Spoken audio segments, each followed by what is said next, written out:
Hi, everyone. Brad here. Today, I wanted to talk about raising capital, especially on the smaller side. So, the one and done equity raise or the first angel where you don't know if there's going to be more. We'll talk a little bit more about venture capital, private equity, institutional side later, another video. But for right now, if you're trying to raise money, especially if it's your first time, I'm going to teach you a couple things. The number one most important thing you need to learn, and you're not going to like it, 90% of raising capital is administrative work, follow ups, emails, fixing the things that were wrong, like your pro forma. Every time I've helped a startup do this, every time I've helped an existing company do this, they severely overestimate the story, the team, the concepts, and they severely underestimate it's about follow up and follow through, which is the second story I'll tell you now.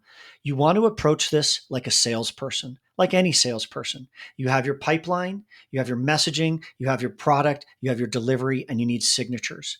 But instead of selling the company, the service, or the product, you're selling early stage equity to people who buy early stage equity. And this leads to the third and most important thing for this short video. You have to, not want to, not should, you have to develop an ideal customer profile.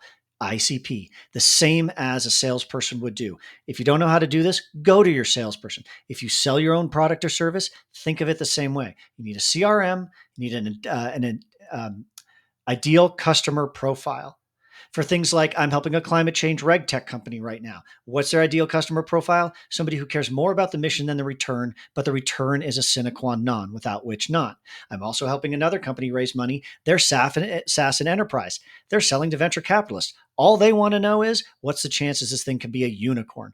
Very different ideal customer profiles. But with your investors, you need to make sure you're doing this because there are so many of them out there. And the only ones who will pay attention long enough that you can convey your true message to are people whose thesis already fits with investing in your type of company. And you're not going to know who they are if you don't sit down and write it. It's not a perfect example, but it's a great starting place. Thank you for your time.